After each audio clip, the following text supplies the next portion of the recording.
SGT time explainer में आपका स्वागत है। मैं हूं आशुतोष त्यागी। आज हम जानेंगे आर्टिकल 370 पर सुप्रीम कोर्ट के फैसले के बारे में। सुप्रीम कोर्ट ने केंद्र सरकार के आर्टिकल 370 को हटाने के फैसले को सही ठहराया है। 5 जजों की बेंच ने एक मत से फैसला देते हुए कहा कि यह एक अस्थायी प्रावधान था और भारत का संविधान जम्मू कश्मीर के संविधान से ऊपर है। सुप्रीम कोर्ट ने चुनाव आयोग को जल्द चुनाव कराने पर निर्देश दिया है ताकि राज्य का दर्जा फिर से मिल सके। पीएम नरेंद्र मोदी ने फैसले का स्वागत करते हुए कहा कि सरकार के कदम पर सहमति जताई गई है। दूसरी ओर प्रदेश के पूर्व मुख्यमंत्री गुलाम नबी आजाद ने कहा कि फैसला प्रदेश की जनता की उम्मीदों के खिलाफ आया है। हम कोर्ट के हर फैसले का सम्मान करते हैं और इसे मानेंगे। Chief justice D Y. Chandrachud, justice Sanjay Kishan Kaul, justice B R. Gavai, justice Sanjeev Khanna और जस्टिस सूर्यकांत की संविधान पीठ ने आर्टिकल 370 पर मामले की सुनवाई की। जस्टिस कौल और जस्टिस खन्ना ने कुछ बिंदुओं पर अपनी अलग राय रखी और उन्हें पढ़ा भी, लेकिन संविधान पीठ ने 5-0 से एक मत फैसला दिया। संविधान पीठ ने एक मत से स्वीकार किया कि प्रदेश के आर्टिकल 370 एक अस्थायी प्रावधान था। केंद्र सरकार को इस पर फैसला लेने का अधिकार है।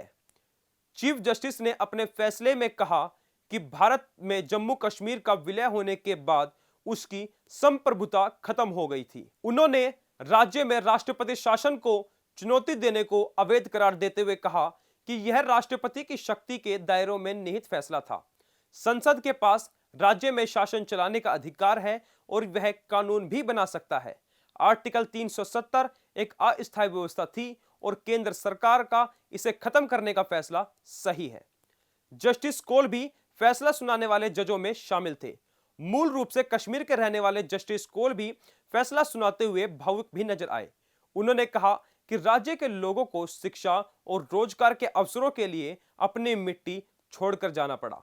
उन्होंने कहा कि आतंकवाद के कारण राज्य छोड़कर प्रवासी देश के अन्य हिस्सों में जाने को मजबूर हुए। ऐसी स्थिति हो गई कि सेना को बुलाना पड़ा और राज्य के लोगों ने इसकी बड़ी कीमत चुकाई है।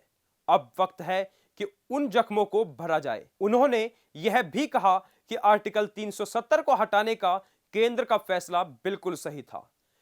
आर्टिकल 370 को खत्म करने के केंद्र सरकार के फैसले के साथ जम्मू कश्मीर के राज्य का दर्जा खत्म कर दिया गया था और लद्दाख को अलग केंद्र शासित प्रदेश का दर्जा मिला था।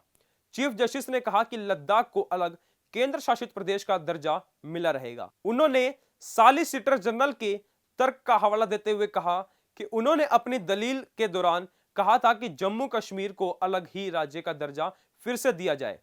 सुप्रीम कोर्ट ने साथ ही चुनाव आयोग को जम्मू कश्मीर में जल्द से जल्द चुनाव कराने का आदेश दिया है ताकि राज्य का दर्जा बहाल हो सके। कोर्ट ने इसके लिए 30 सितंबर 2024 की डेडलाइन भी तय की है। चुनाव आयोग को स्थिति की समीक्षा कर निष्पक्ष चुनाव कराने का निर्देश दिया है। प्रधानमंत्री नरेंद्र मोदी ने फैसले पर संतोष जताते हुए कहा कि सरकार के फैसले पर सुप्रीम कोर्ट ने भी सहमति जताई है और इसकी हमें खुशी है। नेशनल कॉन्फ्रेंस के नेता फारूक अब्दुल्ला खुद भी सुप्रीम कोर्ट में मौजूद थे। उन्होंने कहा, हम कोर्ट के फैसले को स्वीकार करते हैं। पूर्व कांग्रेस नेता गुलाम नबी आजाद ने इस पर निराशा जताते हुए कहा कि प्रदेश के लोगों को फैसले से निराशा हुई है, लेकिन हम कोर्ट के हर फैसले को स्वीकार करते हैं। आज के लिए एसजीटी टाइम एक्सप्लेनर में बस इतना ही। देखने के लिए धन्यवाद। बने रहे हमारे साथ ऐसी ही लेटेस्ट अपडेट पाने के लिए। नमस्कार।